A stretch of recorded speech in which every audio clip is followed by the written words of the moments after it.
చాలా కొంతమంది పని లేక దుష్ప్రచారం చేస్తూ ఉన్నారు. చెక్కులు ఆగిపోతాయి, చెక్కులు నాకు ఎక్కడ పోవు. కళ్యాణ లక్ష్మి చెక్కులు, పెన్షన్స్ అన్ని కూడా ఖచ్చితంగా ఇంకా ఎక్కువైతే కానీ తక్కువ కావు. కొత్త ప్రభుత్వం వచ్చింది, కాంగ్రెస్ ప్రభుత్వం, ప్రజల కోసం పనిచేసే ప్రభుత్వం. ఎక్కడ కూడా దళారీలు లేకుండా డైరెక్ట్ గా మీకు ఎవరికి కూడా ఒక రూపాయి ఇవ్వాల్సిన పని లేకుండా సంక్షేమ పథకాలన్నీ కూడా మీ గడప ముందుకు వస్తాయి. అలాగే మేము 6 గ్యారంటీలు ఇచ్చిన మా ప్రభుత్వం తరఫున రేపు ఎన్నికల్లో గెలుస్తాయని మీరు అందరూ ఆశీర్వదించి ఎన్నికల్లో గెలిపించారు. 6 గ్యారంటీలు ఖచ్చితంగా అమలవుతాయి.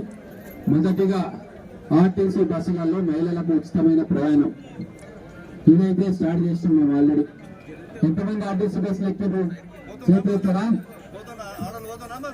పిల్లలు చదువుకోవడానికి కూడా ఇంజనీరింగ్ చేసేటోళ్ళు, డిగ్రీ చేసేటోళ్ళు, ఇంటర్మీడియట్ పిల్లలు కూడా ఇప్పుడు బ్రహ్మాండంగా ఆర్టీసీ బస్సులలో ప్రయాణం చేస్తూ ఉన్నారు. అందుకని ఒకసారి చప్పట్లు కొట్టండి గవర్నమెంట్ కు. ఇంకా అనేక సంక్షేమ పథకాలు మహిళల కోసం మా ప్రభుత్వం, కాంగ్రెస్ ప్రభుత్వం తీసుకొస్తుంది. అలాగే 500 రూపాయల సిలిండర్ కూడా త్వరలోనే మా మహిళలకు కానుకగా ఇవ్వబోతా ఉన్నాం. ఆరోగ్యశ్రీ కూడా ఇప్పుడు 10 లక్షల రూపాయలు మనకు ఆరోగ్యశ్రీ ఉచితంగా వైద్యం ఏర్పాటు చేస్తున్నాం. దాని విధానాలన్నీ కూడా ఇప్పటికే ఇచ్చినాం. మనకు ఏమైనా ఇబ్బంది ఉంటే మన కాంప్ ఆఫీస్కి వచ్చి మన ఇక్కడ ఉంటారు, వాళ్ళకు మీ అప్లికేషన్స్ ఇవ్వచ్చు. ఏమైనా బాధలు ఉంటే కూడా చెప్పొచ్చు. అలాగే అతి త్వరలో రైతు బంధు కావచ్చు, రైతు బీమా, రైతు భరోసా కావచ్చు, అలాగే ఇల్లు లేని నిరుపేదలకు 5 లక్షల రూపాయలు అర్హులైన వాళ్ళందరికీ కూడా ఇచ్చే కార్యక్రమం తొందరలోనే మొదలు పెట్టుకుంటాం. కాబట్టి వాళ్ళ చెప్పే మాటలు నమ్మకండి. 9 ఏళ్లలో వాళ్ళు ఏం నిలబెట్టారో మన అందరికీ తెలుసు.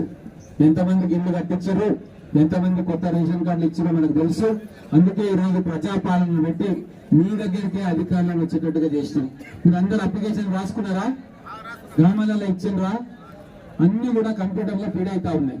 ఈ రోజే కలెక్టర్ గారితో మాట్లాడితే 4-5 సెంటర్లలో మీరు ఇచ్చిన అప్లికేషన్స్ అన్నింటినీ కూడా కంప్యూటర్లకు ఎక్కిస్తా ఉన్నాం. ఒకసారి ఆ కంప్యూటర్లకు ఎక్కినాక ఎవ్వరు అవసరం ఉండదు. ఏ దళారీలు కానీ మధ్యవర్తులు కానీ వాళ్ళకు డబ్బులు ఇవ్వాల్సిన పని లేదు.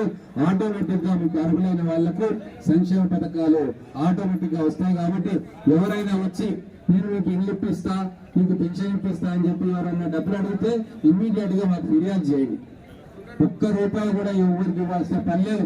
ప్రభుత్వం మారింది, ప్రజల కోసం పనిచేసే ప్రభుత్వం వచ్చింది. ఈ దళారీ వ్యవస్థను మొత్తం కూడా రూపుమాపే కార్యక్రమం చేస్తూ ఉన్నాం. అధికారులకు కూడా చాలా స్ట్రిక్ట్ గా చెప్పడం జరిగింది. ఆఫీస్ వల్ల ఎవరు దళారులను ఎంటర్టైన్ చేయకండి. ఏదున్నా మీరు డైరెక్ట్ గా గ్రామాల్లోకి వెళ్ళి అక్కడ వాళ్ళ పరిస్థితులను బట్టి మీరు లబ్ధిదారులను ఎంపిక చేయాలి. మేము కూడా ఇక్కడ మానిటర్ చేస్తాం. ఖచ్చితంగా బంగ్లాలు ఉన్న వాళ్ళకు, కార్లు ఉన్న వాళ్ళకు డబ్బులు నుంచి ప్రభుత్వం దగ్గర డబ్బులు లేవు. కేవలం పేద ప్రజలకు, అవసరం ఉన్న వాళ్లకు ఆదుకోవడానికి ప్రభుత్వం ఈ సంక్షేమ కార్యక్రమాలు పెట్టింది. ఎవరైనా గవర్నమెంట్ ఉద్యోగి కానీ, గవర్నమెంట్ పెన్షన్ కానీ, ఐటీ కడుతున్న వాళ్ళు కానీ, లేకుంటే 20-30 ఎకరాలు ఉన్న భూస్వాములు కానీ, లేకుంటే కార్యాలయ రేటర్లు కానీ, వీళ్లకు ప్రభుత్వ సంక్షేమ పథకాలు తర్వాత వస్తాయి. కానీ మొట్టమొదటి వచ్చేది పేదవాళ్ళకి, ఇల్లు లేని పేదవాళ్ళకి, కాయకష్టం చేసే వాళ్ళకు, కూలీలకు, రికార్డని పేద ప్రజలకు మొదలు సంక్షేమం అందాలని చెప్పి మేము నిర్ణయం తీసుకున్నాం. కాబట్టి ఆ రకంగా అధికారులు కానీ, రాజకీయ నాయకులు కానీ పనిచేయాలని చెప్పి ఈ సందర్భంగా వాళ్ళందరికీ మనవి చేస్తూ మీ అందరికీ కూడా కొత్త సంవత్సర శుభాకాంక్షలు, రాబోయే సంక్రాంతి పండుగ శుభాకాంక్షలు. సంక్రాంతి పండుగ కోసం కొత్తగా మళ్ళీ ఆర్టీసీ బస్సులను ప్రవేశపెడతా ఉన్నాం. మీరు ఎక్కడికైనా మీ అత్తగారింటికి పోతారా, ఇంకెక్కడికి పోతారా, ఖచ్చితంగా ఆ బస్సులలో ప్రయాణం చేయాలి. ఇప్పటికీ 9